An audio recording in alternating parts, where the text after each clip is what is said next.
17 दिसंबर 1995 पाकिस्तान के कराची से एक Soviet designed Antonov AN-26 cargo plane Bangladesh के ढाका के लिए उड़ान भरता है। कराची से उड़ान भरने के बाद ये प्लेन कई घंटों तक इंडियन एयर स्पेस में उड़ता हुआ शाम 5:45 पर रिफ्यूलिंग के लिए भारत के वाराणसी एयरपोर्ट पर लैंड करता है।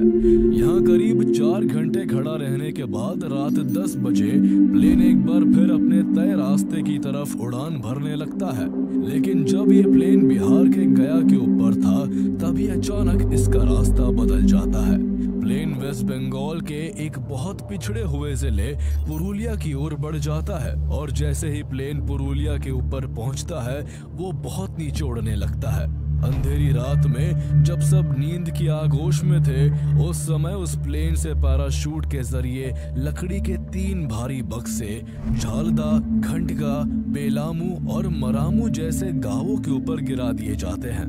लकड़ी के बक्से गिराने के बाद प्लेन कोलकाता के नेताजी सुभाष चंद्र बोस इंटरनेशनल एयरपोर्ट पर रिफ्यूलिंग के लिए रुकता है और फिर अपनी डेस्टिनेशन की तरफ बढ़ जाता है। अगली सुबह 18 दिसंबर 1995 को जब पुरुलिया का एक किसान अपने खेत पर पहुंचा तो उसे दूर एक टीले पर कुछ अजीब सी चीज पड़ी हुई दिखाई देती है। क्यूरियोसिटी से जब वो पास जाता है तो उसकी आंखें खुली की खुली रह जाती है। तुरंत वो दौड़ते हुए नजदीकी झालदा पुलिस थाने में पहुंचकर ऑफिसर्स को हैरत अंगेज नजारे के बारे में इन्फॉर्म करता है। उसने खेतों में पिछली रात पैराशूट से गिराए गए वही लकड़ी के बक्से देखे थे। ये बक्से इतनी बड़ी मात्रा में खतरनाक हथियारों से भरे हुए थे कि इनसे छोटी मोटी जंग छेड़ी जा सकती थी। इनमें 10 RPG-7 rocket launchers, 300 AK-47, 9mm की 25 पिस्टल्स, 7.62 mm की 2 sniper rifles, 2 night vision binoculars, 100 grenades, 23,800 rounds of 7.62 mm ammunition, 6,000 rounds of 9 mm ammunition and 100 anti tank grenades थे। लेकिन जब तक पुलिस वहां पहुंची तब तक गांव के लोगों ने बक्से खोल लिए थे और हथियार अपने अपने घरों में छुपा लिए थे। पुलिस ये सब नजारा देखकर हैरान रह गई। घटना की सूचना तुरंत सरकारी एजेंसियों तक पहुंचाई जाती है और मौके पर भारी पुलिस बल को तैनात कर दिया जाता है। इसके बाद वहां लाउड स्पीकर से ऐलान करवाया जाता है कि जिन्होंने भी उन बक्सों से हथियार लिए हैं वो तुरंत उन्हें पुलिस को लौटा दे। घर घर तलाशी ली जाती है और खंडका, बेलामू, मारामू, पागड़ो और बेराड़ी जैसे गांव से कई सारी AK-47 राइफलें बरामद की जाती है। मीडिया के जरिए ये खबर बाहर आने से पूरे देश में सनसनी फैल गई। स्टेट गवर्नमेंट से लेकर सेंट्रल गवर्नमेंट के हाथ पांव फूल गए। सरकारी एजेंसियों में हड़कंप मच गया और लोगों के मन में सवालों की झड़ी लग गई। आखिर इतने हथियार भारत की जमीन पर क्यों गिराए गए? इन्हें भेजने वाला कौन था और किसके लिए भेजा गया था? इसके पीछे असली मकसद क्या था? और सबसे बड़ा सवाल, intelligence bureau, R&AW, Indian ATC और बाकी गवर्नमेंट मशीनरी में से किसी को भी आखिर कैसे कोई भनक तक नहीं लगी और एक कार्गो प्लेन भारतीय एयर स्पेस में घुसकर 4 टन से भी ज्यादा घातक हथियार गिराकर फरार हो गया। आइए जानते हैं भारत के सबसे mysterious case Purulia arms drop की पूरी कहानी। 18th of December 1995, a mysterious weapon consignment was dropped from the sky over Jaipur Jalda area under Purulia district of West Bengal. The plane digresses from an approved flight path and drops its deadly cargo over Jalda in Purulia district. Kim Devi, the Danish mastermind behind the dumping of a plane load of weapons in West Bengal. Plane के crew members ने ये कबूल किया है कि उन्होंने waste Bengal के एक खास ग्रुप के लिए हथियार गिराए थे। There were no answers on whom these arms were meant for, who paid for these arms, what was the bigger conspiracy behind the consignment.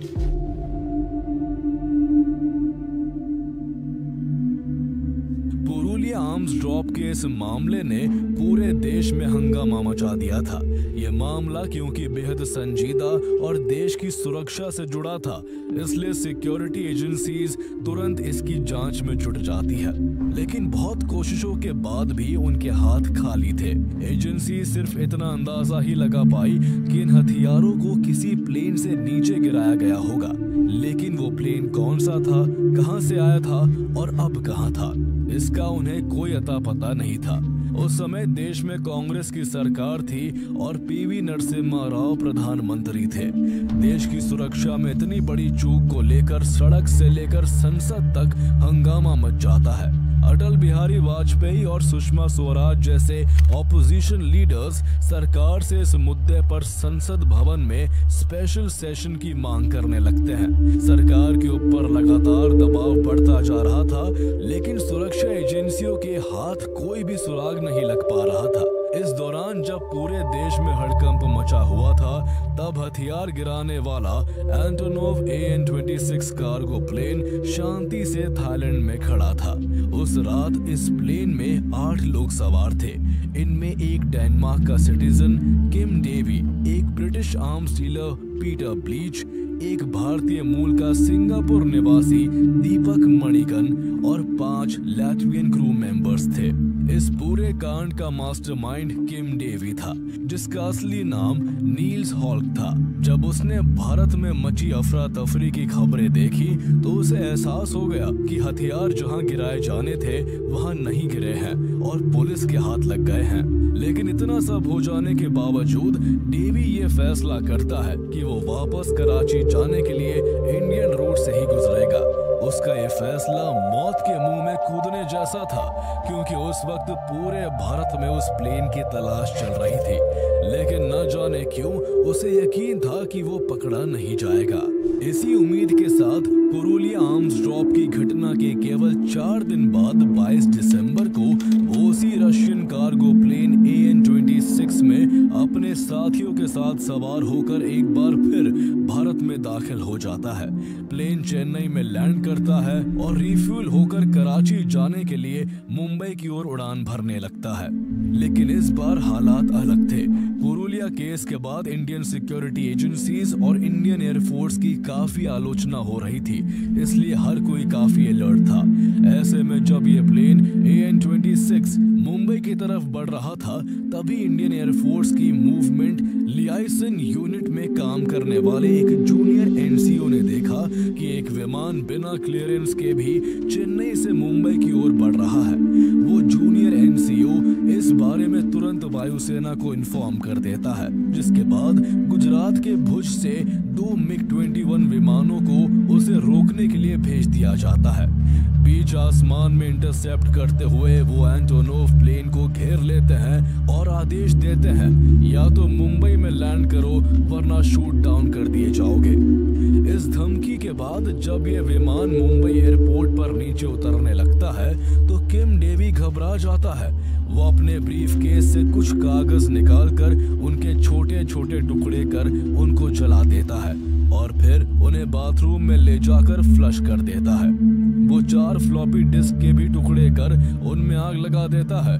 जब तक उसने ये काम पूरा किया तब तक प्लेन के पहिए मुंबई एयरपोर्ट के रनवे को छू चुके थे। इस बार प्लेन में कुल 7 लोग किम डेवी, पीटर ब्लीच और 5 लैटवियन क्रू मेंबर सवार थे। 8वां शख्स दीपक मणिकन इस बार उनके साथ नहीं था। कायदे से इतने सस्पिशियस प्लेन को मुंबई में जबरन उतारने के बाद वहां सिक्योरिटी फोर्सेस की भारी मौजूदगी होनी चाहिए थी, लेकिन हैरानी की बात यह थी कि वहां ना तो पुलिस मौजूद थी और ना ही कोई अन्य सिक्योरिटी फोर्स थी। ऐसा लग रहा था जैसे एयरपोर्ट पर किसी को इस प्लेन की जानकारी ही ना हो। जब कुछ देर बाद वहां 2 एयरपोर्ट अधिकारी पहुंचे तो उन्होंने इतनी बड़ी लापरवाही की जिसके बारे में सोचा भी नहीं जा सकता। वो इस सस्पिशियस प्लेन के क्रू से पूछताछ करने और उन्हें हिरासत में लेने के बजाय उनसे प्लेन को वहां लैंड करने के लिए लैंडिंग फीस मांगने लगते हैं। किम डेवी को तो जैसे इसी मौके का इंतजार था।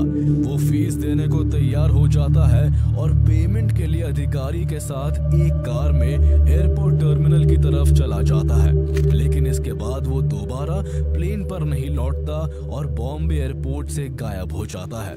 सबसे हैरानी की बात यह थी कि वो जब एयरपोर्ट से गायब हुआ तब वहां आईबी और RNAW के लोग भी मौजूद थे।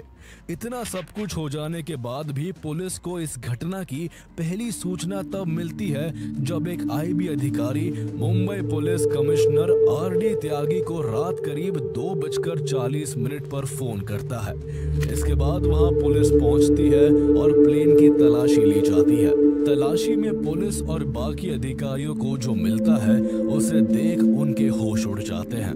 प्लेन में अब भी कई स्नाइपर राइफल्स थी जिन्हें तुरंत बरामद कर लिया जाता है। तभी किम डेवी का साथी पीटर ब्लीच ये बात कबूल कर लेता है कि ये वही AN-26 कार्गो प्लेन है जिससे पुरुलिया में आर्म्स ड्रॉप किए गए थे। इसके बाद पीटर ब्लीच और 5 क्रू मेंबर्स को अरेस्ट कर लिया जाता है। इस गिरफ्तारी के बाद पुरुलिया आर्म्स ड्रॉप केस में ऐसी बातें सामने निकल कर आने वाली थी जिससे देश में मचा हंगामा और भी ज्यादा बढ़ जाने वाला था। पुरुलिया आर्म्स ड्रॉप केस को पहले वेस्ट बंगाल की स्टेट पुलिस संभाल रही थी, लेकिन इस मामले को लेकर देश में इतना बवाल मचा हुआ था कि जल्द ही ये केस CBI को सौंप दिया गया। CBI AN-26 के पकड़े गए सभी 6 लोगों से सख्ती से पूछताछ करती है। 5 लैटवियन क्रू मेंबर्स को इस मामले में कोई ज्यादा जानकारी नहीं थी, इसलिए उनसे CBI को कुछ खास पता नहीं चलता, लेकिन British arms dealer Peter bleach के पास CBI को देने के लिए काफी जानकारी थी। वो कोऑपरेट करके बच निकलने की उम्मीद में CBI को शुरू से अपनी कहानी बताने लगता है। वो बताता है कि पूरे कांड का मास्टरमाइंड किम डेवी था। किम डेवी ने उससे पुरुलिया आर्म्स ड्रॉप से करीब 4 महीने पहले अगस्त 1995 में डेनमार्क की कैपिटल कोपेनहेगन में मुलाकात की थी। यहाँ किम डेवी ने उसको बताया था कि वो भारत के एक चरमपंथी संगठन के लिए बड़ी मात्रा में हथियार चाहता है। इनिशियल प्लानिंग के according 2500 AK-47 type 56 MK2 rifles और 15 लाख राउंड गोला बारूद खरीदने का सौदा तय हुआ था, लेकिन फाइनल ऑर्डर में 300 AK-47 rifles, 2,50,000 rounds of ammunition, 100 anti tank grenades, 9mm mark of pistols के लिए 6,000 गोलियां, 100 offensive grenades, 25 PM-79 anti personnel land mines, कुछ RPG-7 rocket launchers, optical sites के साथ ड्रैगनोव राइफल्स और कुछ नाइट विजन इक्विपमेंट शामिल थे। पीटर ब्लीच हथियारों का डीलर तो था ही, लेकिन साथ ही वो ब्रिटिश इंटेलिजेंस एजेंसी MI5 के साथ भी जुड़ा हुआ था। वो CBI को बताता है कि उसने किम डेवी से मुलाकात के बाद MI5 को इस बारे में बताया था कि जल्द ही हथियारों का एक बड़ा जखीरा भारत जाने वाला है। MI5 शायद देखना चाहती थी कि आगे क्या होने वाला है, इसलिए पीटर ब्लीच से कहा गया कि जैसा चल रहा है वैसा चलने दो। लेकिन साथ ही MI5 और ब्रिटिश डिफेंस मिनिस्ट्री नहीं चाहते थे कि पीटर ब्लीच उसे हथियार दिलाए, इसलिए पीटर ब्लीच ने किम डेवी को हथियार दिलाने से मना कर दिया। बाद में किम डेवी ने फोर्ज्ड एंड यूजर सर्टिफिकेट्स के जरिए बुल्गारिया में किंटेक्स नाम की कंपनी से हथियार खरीदे, जिसमें लिखा था कि ये हथियार बांग्लादेशी सेना के लिए जाने हैं। इन सर्टिफिकेट्स पर बांग्लादेश के रिटायर्ड मेजर जनरल और बांग्लादेश आर्म्ड फोर्सेस डिवीजन के principal staff officer Mohammad Shobed Ali Bhuiya के सिग्नेचर थे। आखिरकार हथियारों के सौदे को अंतिम रूप देने के बाद पीटर ब्लीच ने एक Soviet designed AN-26 cargo plane का अरेंजमेंट करने में किम डेवी की हेल्प की, जिसके लिए लगभग $2.5 लाख दिए गए। इस मिशन के लिए उन्होंने 5 लैटवियन क्रू मेंबर्स को काम पर रखा। पीटर ब्लीच ने CBI को बताया कि किम डेवी ने केवल उसको ही अपने प्लान की ज्यादातर जानकारी दी थी।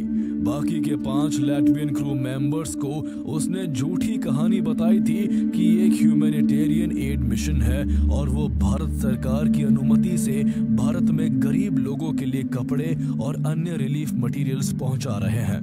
जब क्रू मेंबर्स पूरी तरह से सैटिस्फाइड हो गए तो 12 दिसंबर 1995 को प्लेन ने बुल्गारिया के बर्गस एयरपोर्ट से उड़ान भरी, जिस पर करीब 4 टन हथियार, गोला बारूद लोड किए गए थे।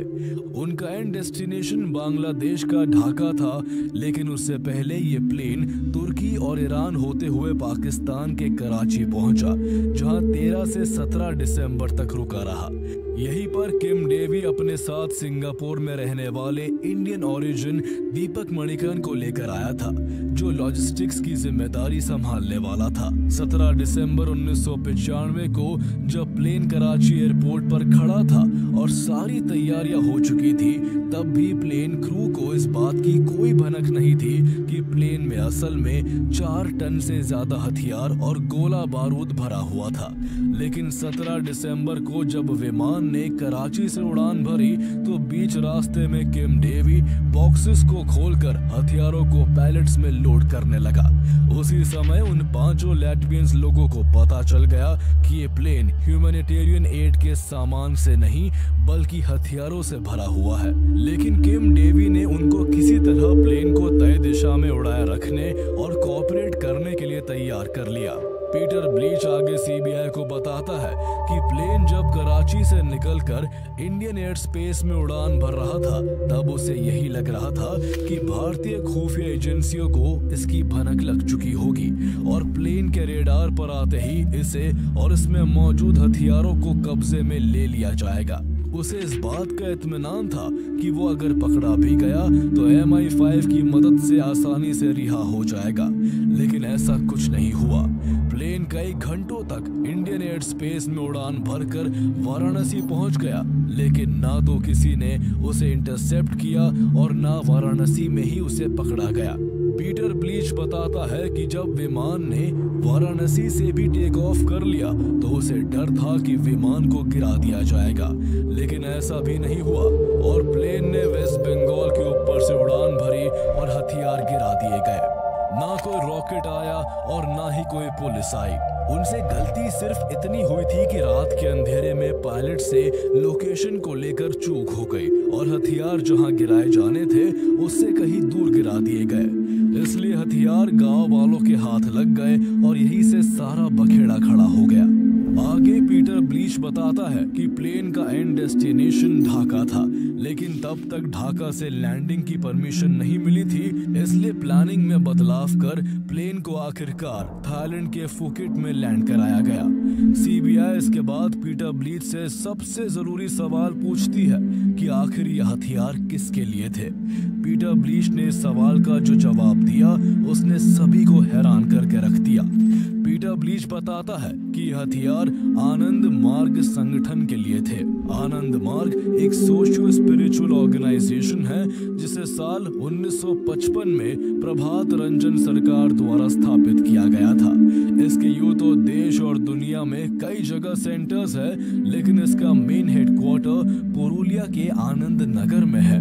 इस दौरान जब ये सारा कांड हुआ तब वेस्ट बंगाल में CPIM की सरकार थी। CPIM और आनंद मार्ग के बीच शुरुआत से ही 36 का आंकड़ा था। CPIM आनंद मार्ग को एक आध्यात्मिक संगठन नहीं बल्कि एक हिंसक समूह मानती थी, क्योंकि आनंद मार्ग एक ऐसा कल्ट था जिसके मेंबर्स इनर हैप्पीनेस पर फोकस करते थे और कई बार ह्यूमन स्कल जैसी चीजों के साथ डांस किया करते थे। इसलिए CPIM का मानना था कि आनंद मार्ग ऑर्गेनाइजेशन अशांति फैलाने का काम करती है। उस समय आनंद मार्ग की बढ़ती दौलत और ताकत से भी सब हैरान थे। यहाँ तक कि संस्थापक की पत्नी उमा शंकर ने भी संगठन छोड़ दिया था और पब्लिकली कहा था कि अवैध कामों में लिप्त है। इन आरोपों के चलते 1975 में नेशनल इमरजेंसी के दौरान इंदिरा गांधी की सरकार ने आनंद मार्ग पर बैन लगा दिया था, लेकिन बाद में 1977 में जनता पार्टी की सरकार सरकार ने इसे हटा लिया था। लेकिन सीपीआई-एम और आनंद मार्ग के बीच दुश्मनी जस की तस बनी रही और इस दुश्मनी में सबसे भयानक मोड़ तब आया जब 30 अप्रैल 1982 को कोलकाता के तिलजला इलाके में एक भीड़ ने 17 आनंद मार्ग सन्यासियों को बेरहमी से मार डाला, जिनमें 2 नन भी शामिल थी। लेकिन सीपीआई-एम की सरकार ने किसी भी दोषी को गिरफ्तार नहीं होने दिया। ऐसा कहा जाता है कि भीड़ को ये अफवाह फैलाकर भड़काया गया था कि आनंद मार्ग के सदस्य बच्चों की किडनैपिंग करते हैं। इस घटना के बाद आनंद मार्ग ने सीधे सीपीआई-एम पर इस हमले का आरोप लगाया, जबकि सीपीआई-एम ने इससे पल्ला झाड़ते हुए इसे उन्हें बदनाम करने की एक साजिश बताया। इस तरह पुरुलिया की जमीन पर ये दशकों पुराना स्ट्रगल एक ज्वालामुखी की तरह सुलग रहा था, जो किसी भी वक्त फट सकता था। आनंद मार्ग के फॉलोअर्स को लगने लगा था कि ज्योति बसु की इस सरकार को जवाब देना बहुत जरूरी है। पीटर ब्लीच के मुताबिक शायद इसलिए किम डेवी यह हथियार आनंद मार्ग के लिए लाया था ताकि सीपीआई-एम के खिलाफ लड़ा जा सके। पीटर ब्लीच ने जो भी दावे किए वो सब हैरान करने वाले थे। सीबीआई इन सब दावों की जांच में जुट जाती है। इसके बाद आनंद मार्ग के 11 मेंबर्स को अरेस्ट कर उनसे सख्ती से पूछताछ की जाती है, लेकिन उनसे कुछ खास पता नहीं चलता, इसलिए उन्हें छोड़ दिया गया। इसके बाद सीबीआई पुरुलिया, आसनसोल, बैंगलोर, भुवनेश्वर, रांची, गिरिडीह और सलेम में आनंद मार्ग सेंटर्स पर छापे मारती है। सीबीआई को छापों में ह्यूमन स्कल्स वगैरह मिले थे, जिससे आनंद मार्ग के लिए सस्पिशन और बढ़ गया। कई महीनों की छानबीन के बाद सीबीआई 1996 में इस मामले को लेकर कोलकाता के सिटी सेशंस कोर्ट में चार्जशीट फाइल करती है।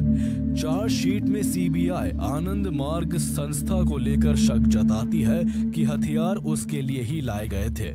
सीबीआई कोर्ट को बताती है कि उन्हें प्लेन से पुरुलिया की एक व्हाइट बिल्डिंग के फोटोग्राफ्स मिले थे और पॉसिबली ये बिल्डिंग आनंद मार्ग संगठन की ही संपत्ति है और इसका इस्तेमाल आनंद मार्ग अपनी वीएसएस नामक यूनिट के सदस्यों की ट्रेनिंग देने के लिए करता था। इसके अलावा सीबीआई ने नील्स हॉल्क अलायस किम डेवी को इस पूरे प्लान का मास्टरमाइंड बताया और पीटर ब्लीच और 5 लैटवियन क्रू मेंबर्स को भी इसका दोषी बताया। हालांकि पीटर ब्लीच ने इस उम्मीद में सीबीआई को अपनी सारी बात बताई थी कि उसे छोड़ दिया जाएगा, लेकिन सीबीआई ने उसे भी कॉन्स्पिरेसी में बराबर का दोषी ठहराया। इसके बाद काफी टाइम तक इस मामले पर ट्रायल चला और साल 2000 में कोर्ट इस पर अपना फैसला सुनाती है। कोर्ट 5 लैटवियन क्रू मेंबर्स और पीटर ब्लीच को इस मामले में दोषी मानते हुए लाइफ टाइम इम्प्रिजनमेंट की सजा सुनाती है, लेकिन आनंद मार्ग को लेकर किए गए सीबीआई के दावों को कोर्ट ने सही नहीं माना। कोर्ट में सुनवाई के दौरान सीबीआई इस केस से आनंद मार्ग का लिंक साबित नहीं कर पाई। उसके पास ना तो कोई ठोस डॉक्यूमेंट्री प्रूफ था और ना ही कोई खास आई विटनेस थे। इसलिए अदालत ने आनंद मार्ग को डायरेक्टली आर्म्स ड्रॉप कॉन्स्पिरेसी में शामिल नहीं माना। कोर्ट से आनंद मार्ग को क्लीन चिट मिलने के बाद उसके प्रवक्ता भावेश नंदा अवधूता ने कहा कि कोर्ट का यह फैसला दिखाता है कि हम पर झूठा इल्जाम लगाया गया था। सीबीआई ने असली सच्चाई ढूंढने की बजाय हमें फंसाने की कोशिश की। इसके बाद उन्होंने इंडियन अथॉरिटीज पर ही सवाल उठा दिए कि आखिर इस मामले का मुख्य आरोपी किम डेवी मुंबई एयरपोर्ट जैसे हाई सिक्योरिटी जोन से आखिर कैसे भाग गया, उसकी किसने मदद की। आनंद मार्ग संस्था इस मामले को नेशनल सिक्योरिटी से जुड़ा बताकर इसकी गहराई से जांच की मांग करती है, लेकिन इसके बाद इस केस की जांच ठंडी पड़ जाती है। यहाँ तक कि जिन लोगों को उम्र कैद की सजा दी गई थी उन्हें भी रिहा कर दिया गया। जो 5 लैटवियन सिटीजन्स थे वो तब तक रशियन सिटीजनशिप ले चुके थे, जिस वजह से उन 5 को रशिया की रिक्वेस्ट पर जुलाई 2000 में प्रेसिडेंट के.आर. नारायणन ने स्पेशल पार्डन देकर रिहा कर दिया। उस साल रूस के राष्ट्रपति व्लादिमीर पुतिन भारत यात्रा पर आने वाले थे, इसलिए भारत सरकार ने गुडविल जेस्चर के तौर पर यह कदम उठाया था। 4 साल बाद फरवरी 2004 में ब्रिटिश सरकार के अनुरोध पर प्रेसिडेंट APJ अब्दुल कलाम ने पीटर ब्लीच की सजा सजा को भी माफ कर दिया और उसे भी रिहा कर दिया गया। अब इस केस से जुड़े सभी लोग रिहा हो चुके थे और मास्टरमाइंड किम डेवी अब भी फरार था। वो भागकर वापस डेनमार्क चला गया था। वहाँ कई सालों तक वो आराम से घूमता रहा, लेकिन साल 2001 में डेनमार्क में उसे इंटरपोल रेड कॉर्नर नोटिस के आधार पर पकड़ लिया गया। भारत सरकार पहले से ही उसकी तलाश में थी, इसलिए 2007 में किम डेवी के एक्स्ट्राडिशन की कोशिशें की गई। 2010 में डेनमार्क गवर्नमेंट ने उसके एक्स्ट्राडिशन को मंजूरी भी दे दी, लेकिन 2011 में डेनिश हाई कोर्ट ने इस एक्स्ट्राडिशन को ये कहकर रिजेक्ट कर दिया कि भारत की जेल में उसके ह्यूमन राइट्स का वायोलेशंस होगा और उसके साथ ज्यादती की जाएगी। किम डेवी जो करीब 15 साल से चुप बैठा था, साल 2011 में वो सामने आता है और एक इंटरव्यू देता है। इस इंटरव्यू में वो ऐसे सनसनीखेज दावे करता है जिन्हें सुन हर कोई चौंक जाता है। जब उससे पूछा गया कि पुरुलिया में गिराए गए हथियार किसके लिए थे, तो वो भी सीधे आनंद मार्ग का नाम लेता है। आगे वो अपनी पूरी कहानी बताते हुए कहता है कि पुरुलिया आर्म्स ड्रॉप केस से काफी साल पहले से वो आनंद मार्ग से जुड़ा हुआ था और एक सोशल वर्कर के रूप में काम कर रहा था। इस दौरान उसने आनंद मार्ग के कई सदस्यों के साथ गहरी दोस्ती बना ली थी। वो आनंद मार्ग के सदस्यों पर CPIM के बढ़ते हमलों और हिंसा से चिंतित था। इसी वजह से उसने उनकी सेफ्टी के लिए हथियार जुटाने का फैसला किया था और इसलिए ही ये आर्म्स ड्रॉप प्लान किया गया था। इसके बाद उसने एक और बड़ा मिस्ट्री बॉम्ब फोड़ दिया। वो बताता है कि इस पूरे केस में भारतीय खुफिया एजेंसी RNAW की भूमिका थी और हथियार गिराए जाने के बारे में भारत सरकार को भी पहले से जानकारी थी। उस समय केंद्र में कांग्रेस की सरकार थी जो चाहती थी कि आनंद मार्ग के लोग इन हथियारों के जरिए वेस्ट बंगाल की कम्युनिस्ट गवर्नमेंट के अगेंस्ट एक विद्रोह छेड़ दे, जिससे राज्य में बंगाल सरकार की नाकामी का आरोप लगाकर प्रेसिडेंट रूल लगाया जा सके। लेकिन किम डेवी के इस आरोप का भारत सरकार ने पूरी तरह से खंडन कर दिया। CBI ने भी बयान दिया कि इस घटना में किसी भी सरकारी एजेंसी का हाथ नहीं था और किम डेवी केस भटकाना चाहता है और वो ये सब एक्स्ट्राडिशन से बचने के लिए कर रहा है। लेकिन किम डेवी यही नहीं रुका। वो एक किताब लिखता है, दे कॉल्ड मी टेररिस्ट, जिसमें वो दावा करता है कि 22 दिसंबर को बॉम्बे एयरपोर्ट से निकलने के बाद उसने पुणे में एक रात बिताई थी। उसके बाद वो दिल्ली पहुंचा था, जहां बिहार के MP पप्पू यादव के ऑफिशियल रेजिडेंस पर पप्पू यादव और CBI की जॉइंट डायरेक्टर JK दत्त ने उससे मुलाकात की थी और उसकी नेपाल भाग निकलने की अरेंजमेंट की थी। किम डेवी के मुताबिक जब वो हथियारों से भरा प्लेन लेकर इंडियन एयर स्पेस में घुसा था, तब प्लान के तहत इंडियन अथॉरिटीज ने जानबूझकर वायुसेना के रेडारों को कुछ समय के लिए बंद कर दिया था ताकि हथियारों को बिना किसी रुकावट के नीचे गिराया जा सके। ये भारत सरकार पर एक बहुत बड़ा आरोप था। पीटर ब्लीच ने भी पहले पूछताछ में बताया था कि जब पहली बार किम डेवी ने उससे हथियार खरीदने की बात कही थी, तभी उसने ब्रिटिश खुफिया एजेंसी MI5 और रक्षा मंत्रालय को इस बारे में जानकारी दे दी थी। फिर MI5 ने इस बारे में भारतीय सुरक्षा एजेंसियों को हथियार गिराए जाने से पहले ही 25 नवंबर 1995 को इन्फॉर्म कर दिया था, जिसमें हथियार कहां गिराए जाने हैं इसकी लोकेशन भी थी। इसके बाद MI5 ने पीटर से कहा था कि जैसा चल रहा है चलने दो, क्योंकि भारत सरकार चाहती है कि यह विमान हथियारों और किम डेवी के साथ भारतीय हवाई क्षेत्र में दाखिल हो ताकि भारतीय अधिकारी विमान को पकड़ सके और उसमें मौजूद लोगों से पूछताछ कर पता लगा सके कि ये हथियार किसके लिए थे। लेकिन MI5 से मिली खास जानकारी को भारत के डिफेंस मिनिस्ट्री ने कोई खास तवज्जो नहीं दी। ये इंफॉर्मेशन 12 दिसंबर को एक साधारण डाक के जरिए पश्चिम बंगाल और बिहार की सरकार को भेजी गई। पश्चिम बंगाल सरकार को इसकी जानकारी तब मिली जब घटना घट चुकी थी। ऐसे में सवाल तस का तस बना हुआ था कि हथियार आखिर किसके लिए गिराए गए। इसी सवाल से जुड़ा सवाल भारतीय सरकार और भारतीय एजेंसीज की भूमिका पर भी खड़ा हुआ था। आखिर ये कैसे पॉसिबल था कि हथियारों से भरा ये प्लेन एक दिन से ज्यादा समय तक भारत के एयर स्पेस में ट्रैवल करता रहा और वो रेडार पर नहीं आ सका। इसके अलावा RNAW और IB के अधिकारियों के रहते आखिर किम डेवी मुंबई एयरपोर्ट से कैसे फरार हो गया। जब सवालों के सटीक जवाब नहीं मिलते तब थ्योरीज का जन्म होता है। ऐसे में सबसे पहली थ्योरी यही निकल कर आती है कि हथियार आनंद मार्ग के लिए ही मंगवाए गए थे। लेकिन आनंद मार्ग ने न केवल हथियारों वाली बात को बल्कि इस दावे को भी खारिज कर दिया कि किम डेवी कभी उनका सदस्य था। उनके मुताबिक वो किसी ऐसे शख्स को नहीं जानते थे और ये सब केवल उनकी संस्था को बदनाम करने के लिए किया गया था। वही दूसरी थ्योरी के हिसाब से इसके पीछे इंटरनेशनल ताकतों का हाथ था। इसके अकॉर्डिंग अगर किसी छोटे मोटे विद्रोह के लिए इन हथियारों का इस्तेमाल होना होता तो रॉकेट लॉन्चर्स जैसे बड़े हथियारों की क्या जरूरत थी। जिस तरह के हथियार पुरुलिया में गिराए गए थे वो किसी देश की सेना के हाथ में होते हैं। इससे पहले भी देश में कई बार अलग अलग हिस्सों में विद्रोही गुटों ने उत्पात मचाया था, मगर उनमें इस तरह के एडवांस वेपनरी का यूज कभी नहीं हुआ था।